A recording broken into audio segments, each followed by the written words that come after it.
ক্যাফেতে একা বসে ডুকরে কাঁদছিল এক ধনকুবের তরুণী। সাধারণ কর্মী যুবকটি আসল রহস্য জেনেই যা করল অবিশ্বাস্য। দর্শক শ্রোতারা, ঢাকার বিকেল ক্রমশ গোধূলি পেরিয়ে সন্ধ্যায় রূপ নিচ্ছিল এবং নদীর পাড়ে অবস্থিত ছিমছাম অথচ জনপ্রিয় ক্যাফে ব্লু হেভেন লাউঞ্জে প্রতিদিনের মতোই মানুষের ভিড় জমে উঠেছিল।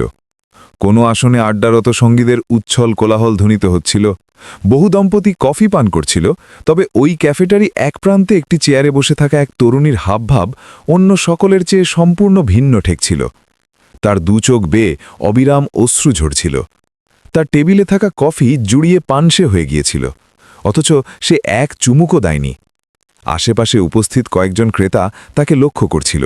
দু একজন চুপি চুপি নিজেদের মধ্যে বলাবলি করছিল, কি জানি কি ঘটেছে, হয়তো সঙ্গীর সাথে মনোমালিন্য হয়েছে। অথচ একজনও তার নিকটে গিয়ে এই প্রশ্নটি করেনি যে সে কেন এমনটা করছে।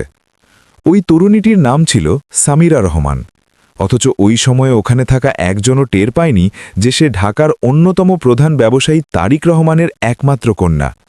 আজ সে সাদামাটা কামিজ পরেছিল, চেহারায় বিন্দুমাত্র প্রসাধনও লাগানো ছিল না।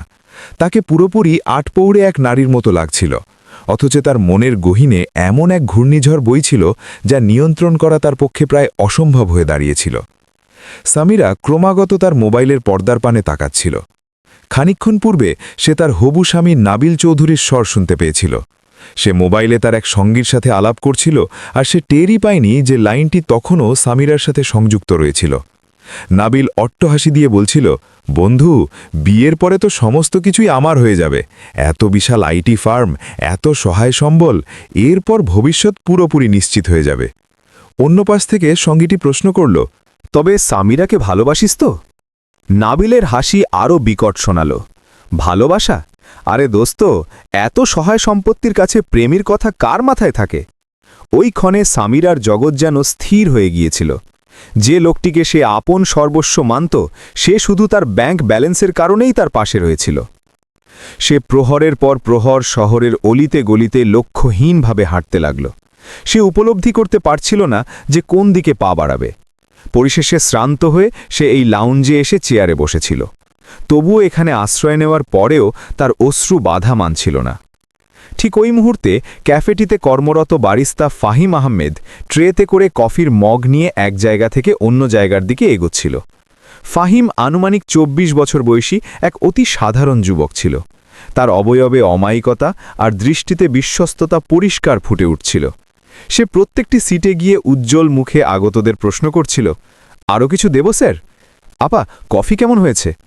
তবে যখনই তার দৃষ্টি কোণার ওই সিটে বসা সামিরার দিকে পড়ল, সে কয়েক সেকেন্ডের জন্য থমকে দাঁড়াল। তরুণীটি অনবরত অশ্রু বিসর্জন দিচ্ছিল।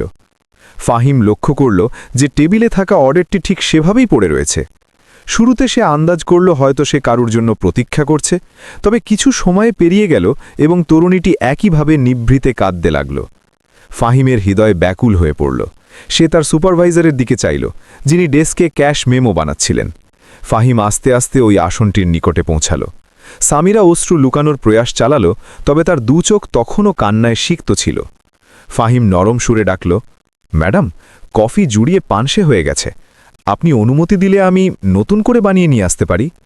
সামিরা সামান্য করে গ্রীবা দুলিয়ে জানাল, না, ঠিক আছে। তার কণ্ঠের আওয়াজ এতটাই ক্ষীণ শোনাল যে ফাহিম আঁচ করল যে ঘটনাটা কেবল কফির নয়। ফাহিম কিছুক্ষণ ওখানেই দাঁড়িয়ে থাকল, এরপর জিজ্ঞেস করল, আপনি যদি কিছু মনে না করেন, সব কিছু ঠিক আছে তো? এই প্রশ্নটি শুনতেই সামিরার দুচোখ থেকে পুনরায় জল ঝরতে লাগল। সে কিছুক্ষণ নীরব হয়ে থাকল, এরপর জানাল, সব ঠিক আছে। তবে তার কণ্ঠস্বরে এমন এক যন্ত্রণা ছিল যে ফাহিম পরিষ্কার আঁচ করল যে কিছুই স্বাভাবিক নয়।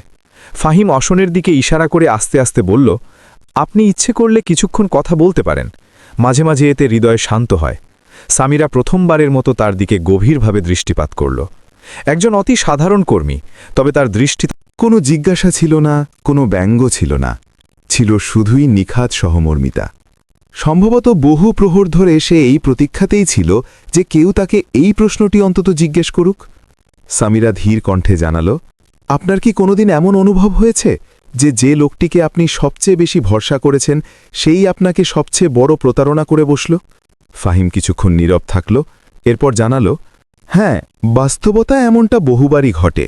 সামিরার স্বর কাঁপতে শুরু করল। তবে যখন ভরসা চুরমার হয় তখন অনুভব হয় যেন সবকিছুই ফুরিয়ে গেল। ক্যাফের তুমুল হট্টগোলের মাঝে ওই আসনটি যেন একটি ভিন্ন জগতে পরিণত হয়েছিল। ফাহিম নিস্তব্ধভাবে তার কথা গিলছিল। সামিরা আস্তে আস্তে সমস্ত কাহিনীটি খুলে বলতে লাগল। কিভাবে সে নাবিলকে মন দিয়েছিল, কিভাবে কাবিন চূড়ান্ত হয়েছিল, আর কিভাবে আজ সে টের পেল যে নাবিল শুধুই তার সম্পদের খাতিরেই তার পাশে রয়েছে। সব বলতে বলতে তার দু চোখ বেয়ে পুনরায় অশ্রু গড়াতে লাগল। আমি কোনোদিন কল্পনাতেও আনিনি যে সে এমনটা বেরোবে। ফাহিম কিছুক্ষণ নীরব হয়ে থাকল। এরপর সে অত্যন্ত ধীর স্বরে জানাল, ম্যাডাম, প্রতারণা করা লোকগুলো পৃথিবীতে আসে ঠিকই, তবে তারা আমাদের ভাগ্যের সমাপ্তি নয়। সামিরা বিস্মিত দৃষ্টিতে তার পানে চাইল।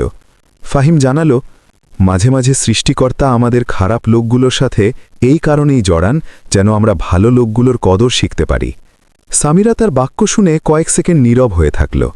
ঠিক তখনই ক্যাফেটির প্রবেশপথে আচমকা একটি গাঢ় রঙের জিপ এসে দাঁড়াল। কয়েক মুহূর্ত বাদে দুইজন বডিগার্ড দ্রুত ভেতরে প্রবেশ করল। তাদের দৃষ্টি সম্পূর্ণ লাউঞ্জটিতে কাউকে খুঁজছিল। এরপর আচমকা তাদের মাঝে একজনের চোখ কোণার ওই সিটে বসা সামিরার দিকে পড়ল। সে তৎক্ষণাৎ ব্যাপকভাবে চমকে গেল। সে তার সহকর্মীকে চুপি চুপি ডেকে জানাল, স্যার, খোঁজ মিলেছে। দুজনেই তড়িঘড়ি ওই সিটের পানে অগ্রসর হতে থাকল, আর তারা সামিরার সম্মুখে এসে দাঁড়াতেই ফাহিম হতবাক হয়ে তাদের পানে চেয়ে রইল। কেননা তাদের মাঝে একজন ব্যক্তি নিচু হয়ে আতঙ্কিত স্বরে জানাল, ম্যাডাম, আপনি এইখানে? সম্পূর্ণ শহরে আপনাকে তল্লাশি করা হচ্ছে। আর ওই ক্ষণেই ফাহিম প্রথমবারের মতো উপলব্ধি করল যে এতক্ষণ যাবৎ সে যে তরুণীটির সাথে গল্প করছিল সে কোনো সাদামাটা নারী নয়, সে হল সামিরা রহমান। আর এই বাক্যটি কানে আসতেই ফাহিমের চেহারার আভা যেন এক লহমায় বদলে গেল। এত সময় যে তরুণীটিকে সে একজন সাদামাটা ও বিষণ্ণ ক্রেতা ভেবে নিয়ে কথা বলছিল, সে প্রকৃতপক্ষে ঢাকার অন্যতম প্রধান ব্যবসায়ী তারিক রহমানের কন্যা ছিল। ফাহিম কয়েক সেকেন্ড আঁচ করতেই পারল না যে সে কি বলবে। তার চোখ একবার সামিরার পানে ঘুরছিল, তো পরক্ষণেই ওই দুইজন বডিগার্ডের পানে, যারা তার সম্মুখে উপস্থিত ছিল। লাউঞ্জে উপস্থিত থাকা কয়েকজন ক্রেতাও এই ঘটনাটি লক্ষ্য করে ফেলেছিল, আর আস্তে আস্তে সকলের নজর ওই আসনটির পানে নিবদ্ধ হয়েছিল। ওই বডিগার্ডদের মাঝে একজন আতঙ্কিত স্বরে জানাল, ম্যাডাম, আপনি এইখানে বসে রয়েছেন, আর অন্যদিকে স্যার অত্যন্ত দুশ্চিন্তাগ্রস্ত হয়ে পড়েছেন। সমস্ত নগরে কর্মচারীরা আপনাকে খুঁজছে। আপনি মোবাইলও সুইচ অফ করে রেখেছেন। সামিরা দৃষ্টি অবনত করে অশ্রু পরিষ্কার করল এবং শান্ত কণ্ঠে জানাল, আমি জানি, তবে এই মুহূর্তে আমি বাসায় ফিরতে চাইছি না। তার আওয়াজে শ্রান্তি ছিল, যন্ত্রণা ছিল, আর অজানা এক শূন্যতাও লুকিয়েছিল। দুইজন বডিগার্ড একে অপরের পানে তাকাতে লাগল, যেন তারা আঁচ করতে পারছিল না যে এখন কি করবে। ফাহিম নিস্তব্ধভাবে এই সব কিছু লক্ষ্য করছিল। এত সময় তার সামিরার প্রকৃত ব্যাকগ্রাউন্ডের কোনো ধারণাই উপস্থিত ছিল না। তবে বর্তমানে আচমকা তার অনুভব হতে লাগল যে সে সম্ভবত এমন একটি ব্রহ্মাণ্ডের সম্মুখে দাঁড়িয়ে রয়েছে যেটার সাথে তার কোনো যোগাযোগ নেই। সে আস্তে আস্তে পেছনে সরে যাওয়ার প্রয়াস চালাল। তবে তখনই সামিরা তার পানে চাইল। তার দৃষ্টিতে ওই একই যন্ত্রণা উপস্থিত ছিল যা একটু পূর্বে ছিল, তবে বর্তমানে সেখানে একটি বিশ্বাসও উঁকি মারছিল। সামিরা ওই দুইজন বডিগার্ডকে নির্দেশ দিল, তোমরা বাহিরে গিয়ে অপেক্ষা করো, আমি কিছুক্ষণ বাদে আসছি। দুইজন বডিগার্ড কয়েক মুহূর্ত ওখানে দাঁড়িয়ে থাকল, এরপর গ্রীবা দুলিয়ে বাহিরে বেরিয়ে গেল। লাউঞ্জটিতে পুনরায় চাপা কানাঘুষো আরম্ভ হল, তবে বর্তমানে অনেকেই নিস্তব্ধভাবে ওই আসনটির পানে চেয়েছিল। ফাহিম খানিকটা সংকোচ বোধ করতে লাগল। সে নিচু স্বরে জানাল, ম্যাডাম, আমি জানতাম না যে আপনি। সে নিজের বাক্য সম্পূর্ণও করতে পারল না। এমন মুহূর্তে সামিরা মৃদু হাস্যের সাথে জানাল, চমৎকারই হয়েছে যে তুমি চিনতে না। ফাহিম হতভাগ হয়ে তার পানে চাইল। সামিরা জানাল, তুমি যদি পূর্ব থেকেই চিনতে যে আমি কে, তাহলে সম্ভবত তুমিও অন্যান্য লোকজনের ন্যায় আমার থেকে দূরত্বই থাকতে, নতুবা কেবল লোক দেখানো আলাপ করতে। ফাহিম কিছুই উচ্চারণ করল না। সে আন্দাজ করতে পারছিল না যে কি প্রত্যুত্তর দেবে। সামিরা আস্তে আস্তে পানির গ্লাসটি তুলল এবং এক ঢোক পানি পান করল। তার আঙুলগুলো তখনও সামান্য সামান্য কাঁপছিল। কয়েক সেকেন্ড তারের মাঝে নিস্তব্ধতা বিরাজ করতে থাকল। এরপর সামিরা জানাল, শোনো ফাহিম, আমার নিকটে সমস্ত কিছুই উপস্থিত।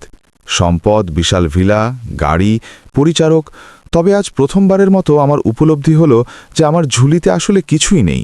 ফাহিম একাগ্রতা সহকারে তার বাক্য গিলছিল। সামিরার কণ্ঠস্বর বর্তমানে খানিকটা শান্ত শোনাল, তবে তার বাক্যে তীব্র যন্ত্রণা উপস্থিত ছিল। সে জানালো, যে লোকটিকে আমি সবচাইতে বেশি ভরসা করেছিলাম সে আমাকে কেবল সম্পদের খাতিরেই কাজে লাগাচ্ছিল। ফাহিম নরম সুরে জানালো, ম্যাডাম, এই ধরনের প্রতারক প্রত্যেকটি জায়গাতেই থাকে, তবে এর অর্থ মোটেও এটা নয় যে দুনিয়াতে সৎ মানুষের অস্তিত্ব বিলীন হয়ে গেছে। সামিরা তার পানে চেয়ে রইল। সম্ভবত তার প্রত্যাশা ছিল না যে একজন আটপৌড়ে কর্মী এত সাবলীলভাবে এত মূল্যবান একটি বাক্য উচ্চারণ করে বসবে। ফাহিম পুনরায় জানালো, মাঝে মাঝে ভাগ্য আমাদের এই কারণেই কষ্ট দেয় যেন আমরা ভবিষ্যতে আরও শক্তিশালী হয়ে উঠতে পারি। সামিরা লম্বা দম ফেলল। লাউঞ্জের আলো তার চোখের অশ্রুতে চিকচিক করে উঠছিল। সে শান্ত স্বরে জানালো, তুমি কি জানো, আজ যদি আমি এখানে না পৌঁছতাম তাহলে সম্ভবত আজীবন এটাই বিশ্বাস করতাম যে দুনিয়াতে কোনো খাঁটি মানুষ নেই। ফাহিম খানিকটা সংকোচ নিয়ে হাসল। সে জানালো, আমি তো কেবল নিজের দায়িত্ব পালন করছিলাম আপা। সামিরা গ্রীবা দুলিয়ে জানালো, না ফাহিম, তুমি কেবল ডিউটি করনি, তুমি মনুষ্যত্বের পরিচয় দিয়েছ। এই বাক্যটি উচ্চারণ করতে করতেই তার কণ্ঠস্বর পুনরায় রুদ্ধ হয়ে এলো। ফাহিম কয়েক সেকেন্ডের নিমিত্তে একেবারে নীরব হয়ে গেল। সে প্রথমবারের মতো উপলব্ধি করল যে সম্মুখে বসে থাকা এই তরুণীটি ধনকুবের ঠিকই, তবে এই ক্ষণে সে পুরোপুরি নিঃসঙ্গ। তখনই বাহিরে পার্ক করা গাঢ় জিপটির নিকটে কিছুটা তৎপরতা দেখা গেল। সামিরার খোঁজে আসা দুজন বডিগার্ড পুনরায় লাউঞ্জের প্রবেশদ্বারের পানে চাইতে শুরু করল। সম্ভবত তারা কোনো বিশেষ ব্যক্তির প্রতীক্ষায় ছিল। কয়েক মুহূর্ত বাদে আরও একটি সেডান সেখানে এসে দাঁড়াল। সেডানটির গেট খুলল আর ভেতর থেকে দীর্ঘকায় রাশভারী অবয়বের একজন ব্যক্তি বাহিরে নামল। ক্যাফের অভ্যন্তরে বসে থাকা কয়েকজন ক্রেতা তাকে তৎক্ষণাৎ চিনে ফেলল আর আস্তে আস্তে কানাঘুষো করতে লাগল। আরে, উনি তো তারিক রহমান, ঢাকার অন্যতম শীর্ষ শিল্পপতি। ভেতরের আবহাওয়াটা আচমকাই থমথমে হয়ে উঠল। ফাহিমও বাহিরের পানে চাইল এবং এরপর তার দৃষ্টি সামিরার পানে চাল।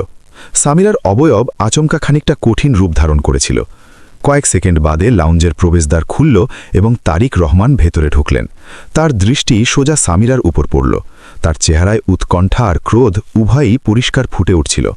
তিনি দ্রুত গতিতে ওই আসনটির পানে অগ্রসর হতে লাগলেন।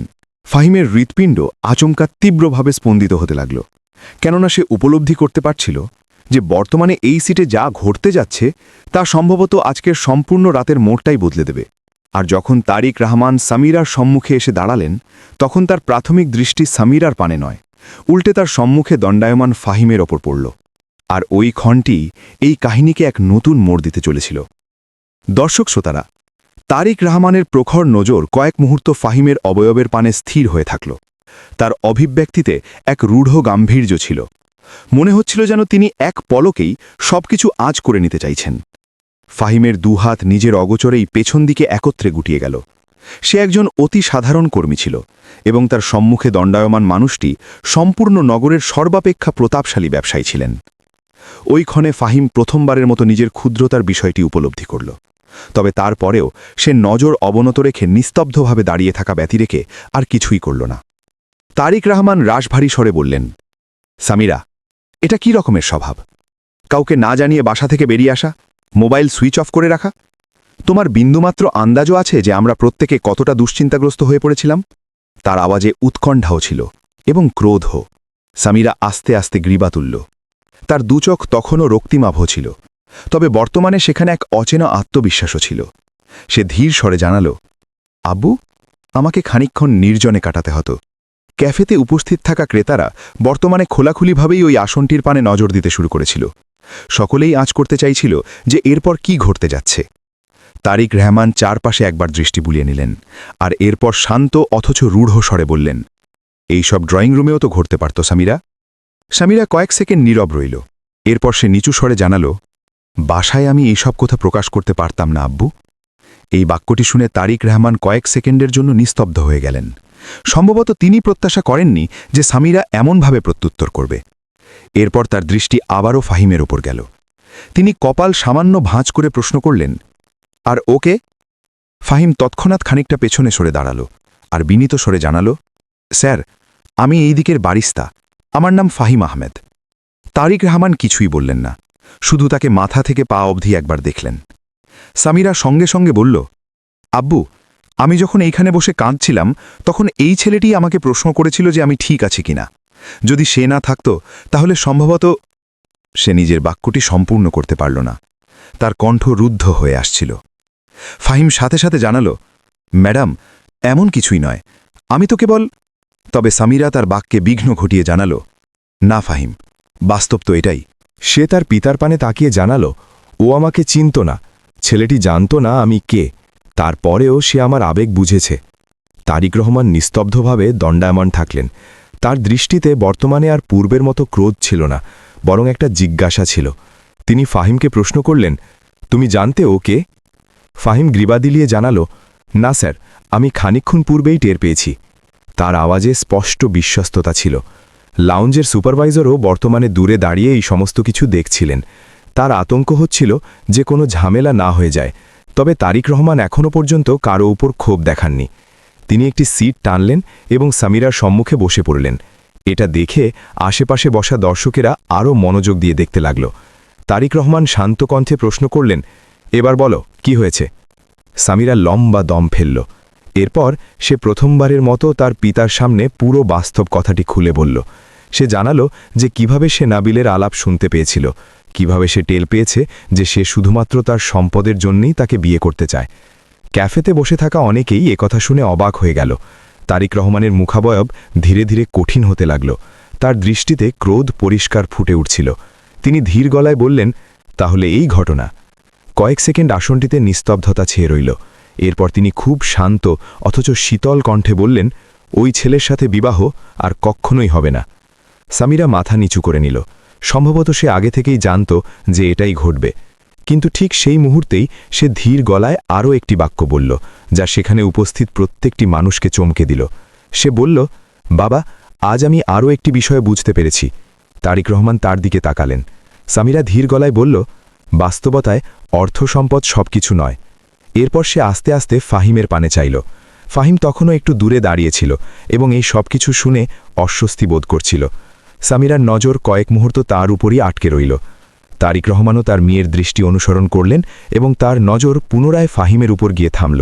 সেই মুহূর্তে পরিবেশে এক অচেনা নিস্তব্ধতা ছড়িয়ে পড়েছিল। ফাহিম বুঝতে পারছিল না যে সে ওখানে দাঁড়িয়ে থাকবে নাকি নিস্তব্ধভাবে বেরিয়ে যাবে।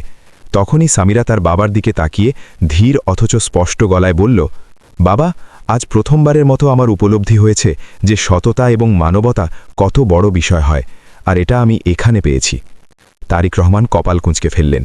তিনি সঙ্গে সঙ্গে প্রশ্ন করলেন, তুমি কি বোঝাতে চাইছো সামিরা? সামিরা আস্তে আস্তে নিজের আসন থেকে উঠে ফাহিমের দিকে পা বাড়াল। ক্যাফেতে বসে থাকা প্রত্যেকটি মানুষের দৃষ্টি এখন তার উপরই ছিল। সামিরা ফাহিমের সম্মুখে এসে দাঁড়াল। ফাহিম আতঙ্কিত হয়ে জানালো, আপা, আপনি। তবে সামিরা তার বাক্য শেষ হওয়ার আগেই তার বাবার দিকে ফিরে জানালো, বাবা, আমি জীবনে যদি সংসার করি তবে শুধুমাত্র এই মানুষটিকেই করব। আর এই বাক্য শোনা মাত্রই সম্পূর্ণ ক্যাফেতে যেন এক মুহূর্তের জন্য পিনপতন নীরবতা নেমে এলো। কারণ কারও আশাই ছিল না যে সামিরা রহমান এখনই তার বাবার সামনে এত বড় একটি সিদ্ধান্ত নিতে চলেছে। আর তারিক রহমানের চেহারায় সেই সময় যে অভিব্যক্তি ফুটে উঠল তা ফাহিমের বুকের ধুকপুকানি আরও বাড়িয়ে দিল। দর্শক শ্রোতারা, ক্যাফের প্রত্যেকটি আসনে উপস্থিত থাকা ক্রেতারা একেবারে স্তব্ধ হয়ে পড়েছিল। কারো হাতে কাঁটা চামচ থেমেছিল, কেউ কফির মগ ধরে দাঁড়িয়েছিল। সবার দৃষ্টি ওই আসনটির দিকেই আটকে গিয়েছিল যেখানে এইমাত্র সামিরা রহমান তার বাবার সামনে এমন একটি সিদ্ধান্ত জানিয়ে দিয়েছিল যা কেউ কল্পনাও করতে পারেনি।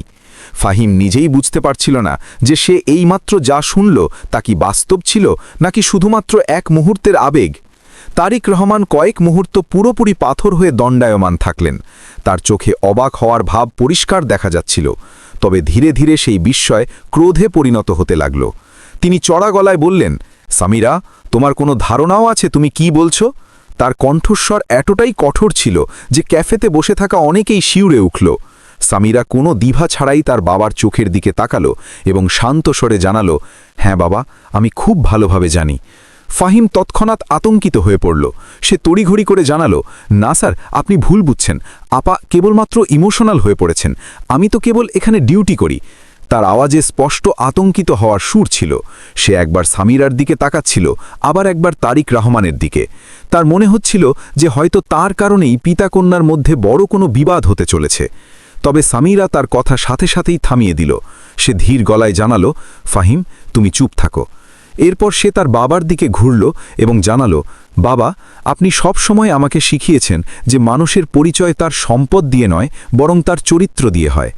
আজ যখন আমি সত্যি সত্যিই এমন একজন মানুষ পেয়েছি, তখন আপনিই আমাকে বাধা দিচ্ছেন। তারিক রহমানের চেহারা আরও গম্ভীর হয়ে গেল। তিনি গভীর শ্বাস নিলেন এবং জানালেন, ব্যাপারটি শুধু চরিত্রের নয় সামিরা, বিষয়টি হলো আমাদের বংশের মর্যাদার, আমাদের পরিমণ্ডলের। তুমি বুঝছো না কেন যে তোমার জীবন কোন স্তরের? তার কথা শুনে সামিরার চোখে হালকা জল এসে গেল, কিন্তু তার গলা এখনও শক্ত ছিল। সে জানালো, আব্বু, মর্যাদার অর্থ যদি এটাই দাঁড়ায় যে আমরা খাঁটি ব্যক্তিদের কেবলমাত্র এই যুক্তিতে প্রত্যাখ্যান করব যে তারা বিত্তবান রয়, তাহলে এমন মর্যাদার কী সার্থকতা? ক্যাফেতে উপস্থিত থাকা দর্শকরা বর্তমানে এই আলাপচারিতা ভীষণ একাগ্রতার সাথে গিলছিল। ফাহিমের জন্য এই সব কিছু আরও কঠিন হয়ে উঠছিল। সে ধীর গলায় জানালো, স্যার, সত্যি বলতে কি, আমি এই সব কিছুর যোগ্য নই। আমি একটি সাধারণ পরিবারের ছেলে। আমার মা একটি ছোট বাসায় থাকেন, আর আমি শুধু এই চাকরিটা করি। তারিক রহমান তার দিকে তাকালেন।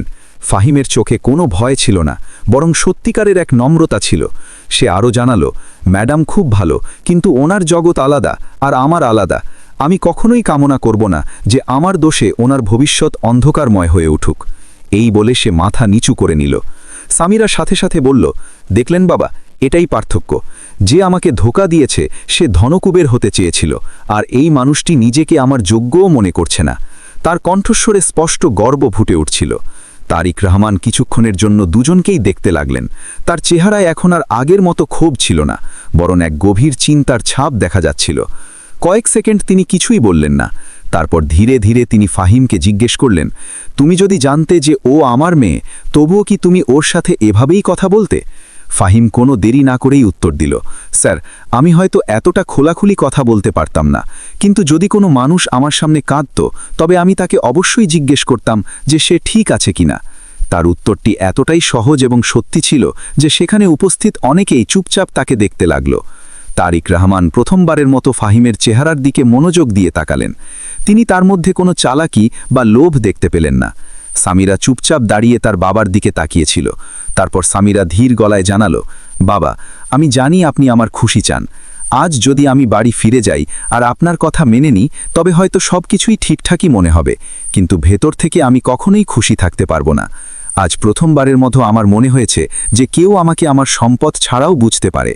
ক্যাফের ভেতর এখনও নিস্তব্ধতা বিরাজ করছিল। তারিক রহমান গভীর শ্বাস নিলেন এবং কয়েক পা হেঁটে জানালার দিকে চলে গেলেন। হয়তো তিনি নিজের মনের ভেতর চলতে থাকা দ্বন্দ্বটাকে বোঝার চেষ্টা করছিলেন। কিছুক্ষণ পর তিনি ধীরে ধীরে ঘুরে দুজনের দিকে তাকালেন। তার চেহারার অভিব্যক্তি এখন আর আগের মতো কঠিন ছিল না। তিনি ধীর স্বরে ডাকলেন, ফাহিম। ফাহিম সাথে সাথে সোজা হয়ে দাঁড়ালো। জি স্যার। তারিক রহমান কয়েক সেকেন্ড তাকে দেখতে লাগলেন। তারপর বললেন, তোমার সবচেয়ে বড় শক্তি হলো তোমার নিজের যোগ্যতার কোনো অহংকার নেই, আর সবচেয়ে সততা হলো তুমি আমার মেয়েকে প্রভাবিত করার চেষ্টাও করনি। এ কথা শুনে ফাহিম কিছুই বলতে পারল না। তারপর তারিক রহমান তার মেয়ের দিকে তাকালেন। তার গলার স্বর এখন আগের থেকে অনেক নরম হয়ে গিয়েছিল। সামিরা, তোমার সিদ্ধান্ত যদি এতটাই মজবুত হয়, আর এই ছেলেটি যদি সত্যি ততটাই সৎ হয় যতটা তুমি বলছো, তবে তোমার খুশির বিরুদ্ধে দাঁড়ানোর কোনো অধিকার আমার নেই। এ কথা শোনামাত্রই সামিরার চোখ দিয়ে জল গড়িয়ে পড়ল। কিন্তু এবার সেই জলে কোনো ব্যথা ছিল না, বরং ছিল স্বস্তি। ফাহিম এখনও অবিশ্বাসে দাঁড়িয়েছিল। তার বিশ্বাসই হচ্ছিল না যে কিছুক্ষণের মধ্যেই তার জীবন এতটা বদলে যেতে পারে।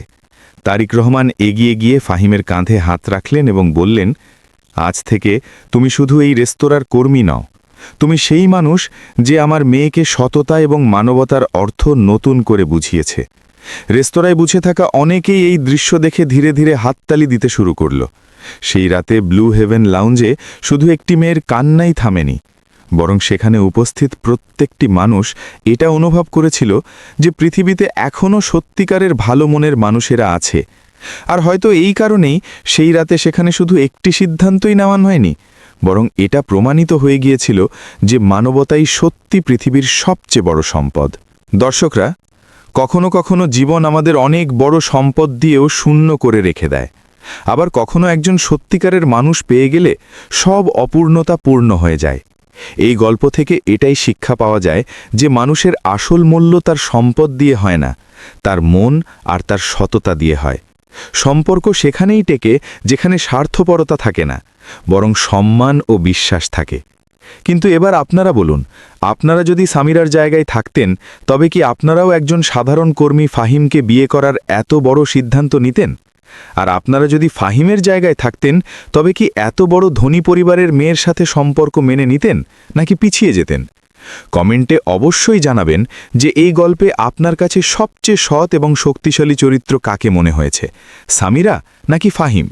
যদি আপনাদের এমন হৃদয় ছোঁয়া গল্পগুলো পছন্দ হয়ে থাকে, তবে ভিডিওটি লাইক করুন, টেলস অফ লাইফ চ্যানেলটিকে সাবস্ক্রাইব করুন এবং এটি আপনার বন্ধুদের সাথে অবশ্যই শেয়ার করুন। দেখা হবে পরের গল্পে। ততক্ষণের জন্য নিজের খেয়াল রাখুন, ভালো থাকবেন, সুস্থ থাকবেন।